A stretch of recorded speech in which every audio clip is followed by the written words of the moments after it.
Hello everyone, welcome to Philosophy 1. This is part 1 of the logic video for week number 1. So in the video for part 1, I am going to go over the deductive arguments and formal fallacies. Part 2, I'm going to go over the inductive arguments and informal fallacies. And then part 3, I will go over some practice problems. So let me start off with the terminologies. First with the terminology of a deductive argument. So deductive arguments are ones in which if the premises are true, the conclusion must be true. It's also known as a black and white argument. That is to say, it is either true or it is not true. There's nothing in between. There are two things you have to ask yourself when it is deductive. The first is whether it is a valid argument, and the second is whether it is a sound argument. And I will go over the valid forms in this video, and also the definition of a sound argument in this video as well. The difference between inductive arguments is that for inductive arguments, if the premises are true, the conclusion is likely to be true. So not that it is true, such as in the case of deductive arguments, but that it is likely to be true for inductive arguments. So this is not a black and white argument. That is to say, it's not true or false. It is an issue of strength and weakness in the conclusion. The conclusion is based upon likelihood, not absolute truth. Right? So it is a matter of degree to whether or how strong the argument is. You assess its strength, or you ask yourself whether it is a strong argument, and it is a strong argument if the conclusion is likely to be true. It is a weak argument if the conclusion is likely to be weak. Or I'm sorry, if it is a weak argument if the conclusion is likely not to be true, in other words. So now let me go over the valid logical forms. So there's several of these. The first valid logical form is called affirming the antecedent. Let me scroll the mouse up here. So antecedent, the letter A, or the first part of premise number 1.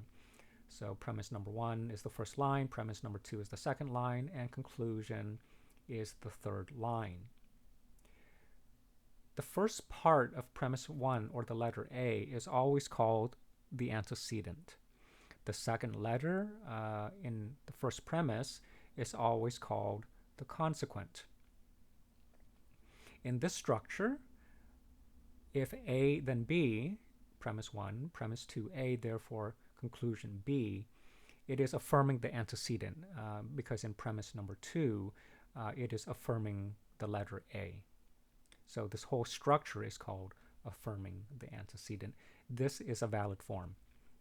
And it is a valid form because whatever you put in here, if premise 1 is true, if premise 2 were true, and if conclusion were true, basically the whole thing is what is called valid, that the conclusion must follow from the premises if the premises are true. So let me give you this example. In premise number 1, premise 1 states, if I am taking philosophy 1 with Professor Le, then I am attending De Anza in spring of 2021. Premise 2, I am taking philosophy 001 with Professor Le. Therefore, conclusion, therefore I am attending De Anza in spring 2021. So if we break off this down, premise 1 is true, right? If you're seeing this right now, you are enrolled in my class. And if you're enrolled in my class, you are certainly enrolled at De Anza this spring 2021 term. So that's true.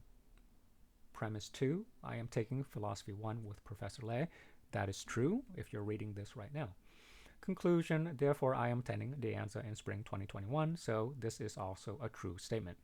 So every statement is true. The structure is valid because it is affirming the antecedent. So it's just going back to this form here. It is affirming the antecedent. And because all the statements are true, it is also a sound argument. So sound basically means if all the premises and the conclusion are all true in reality, not just hypothetically, but in reality, then it is a sound, valid, deductive argument. Here's an example of a very similar argument that is unsound. So premise 1, if I attend De Anza, then I am taking a philosophy class. Premise 2, I attend De Anza. Conclusion, I am taking a philosophy class. So in this example, premise 1 is not true for every student reading this, right? So if I attend De Anza, then I am taking a philosophy class. Well, there are many students at De Anza that are not taking philosophy class. So that's why premise 1 is not true for everyone. Premise 2, I attend De Anza. Well, for the person reading this right now, that is true. Right? Conclusion, I am taking a philosophy class. Once again, not true for every student that is necessarily at De Anza and is reading this. So in other words, a student can be attending De Anza, but not necessarily taking a philosophy class. And so because premise 1 is not true, the whole argument and conclusion is not true, the whole argument is called unsound. So this is an example of a valid deductive argument that is unsound rather than being sound. So the another example is a third example is if a product goes on sale, we should go buy it. Right. So if A, then B. Whatever letters you assign to the antecedent and the consequent, it doesn't really matter. It could be the letters A, B. In this case, product goes on sale. I just label it as PS. We should go buy it as the letter B.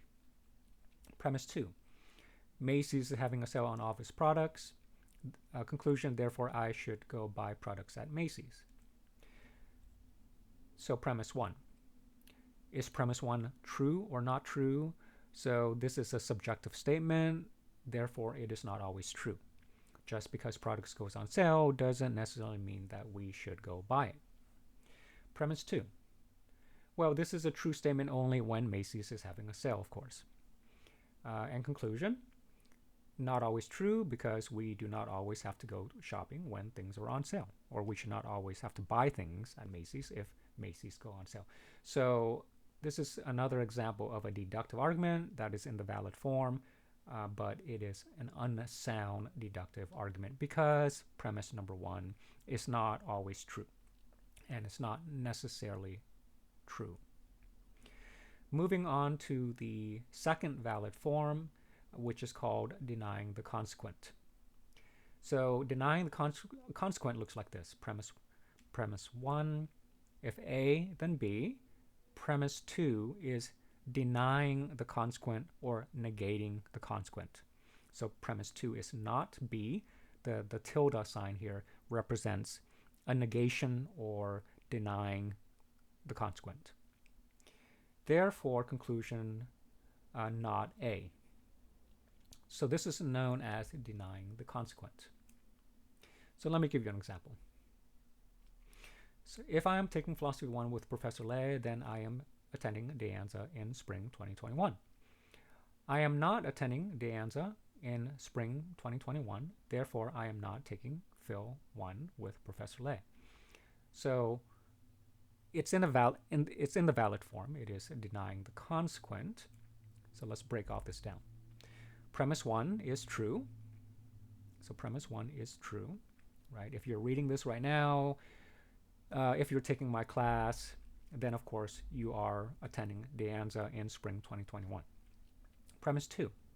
I am not attending De Anza in spring 2021. Well, that's obviously false. It's just a false statement. It's not true because you are enrolled at De Anza this term, which is spring 2021. Therefore, I'm not taking Phil 1 with Professor Lei. Well, that's also false, right?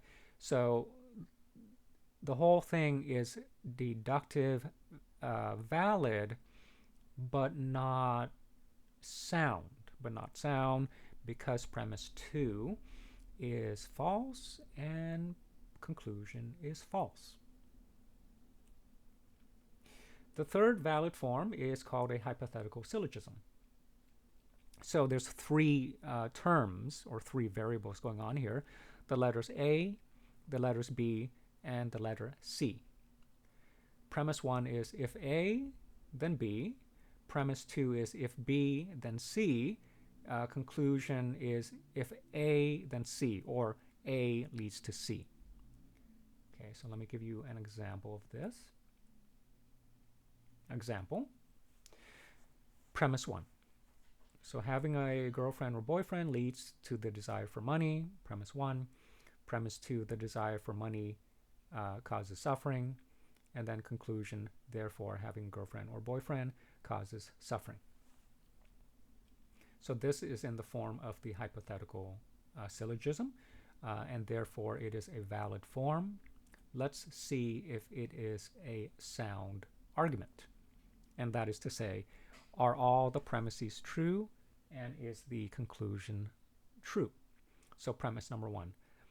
Having a girlfriend or boyfriend leads to desire for money.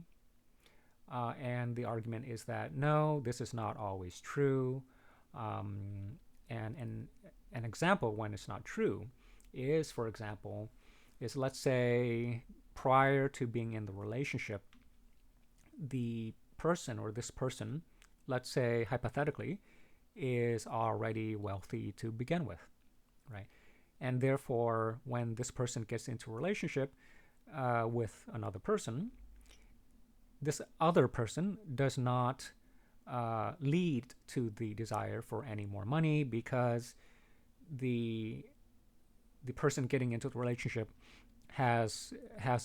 already has the money, right, or is already wealthy. So premise 1 in this instance is not always true. It doesn't have to always be true. It is false. Premise number 2. Is the desire for money is it true that the desire for money always cause suffering? Well, so in the philosophy of Buddhism, the desire for anything will eventually cause some sort of suffering, even though that suffering might be very minute, very, very small, very, very little. So that's basically what I'm using this argument on, right? The philosophy of Buddhism. So let's just say that that is true. So if you desire money, what you do for the money, right? How you achieve the money, some point somewhere along the way, it entails some sort of suffering, something you have to do that you don't like to do, that it brings stress, anxiety, some form of suffering. And conclusion. Therefore, having a girlfriend or boyfriend causes suffering. So this is not true if based on premise 1. If it's based on premise number 1, right? Once again, because premise 1 is not always true to begin with. Okay, so basically the whole thing is unsound. The whole thing is unsound. Why? Because premise 1 and conclusion are not necessarily true. They're not always true. Here's another example. Owning Mercedes implies belonging to a higher class. Belonging to a higher class means you're too sophisticated to eat at a fast food restaurant, such as Jack in the Box. Therefore, if you drive a Mercedes, you should not eat at Jack in the Box. So, premise 1. If we are basing this on social standards, that if you own a Mercedes, society looks at you and and thinks basically puts you in a category of being in a higher class. So if we're basing it on social standards, then yes, then it's true, right? It gives it the image of being in a higher class. Premise 2. So premise 2 is false, because belonging to a higher class does not necessarily mean that you are too sophisticated to eat at fast food restaurants such as Jack in the Box. And conclusion is also false, that if you drive a Mercedes, you should not eat at a Jack in the Box.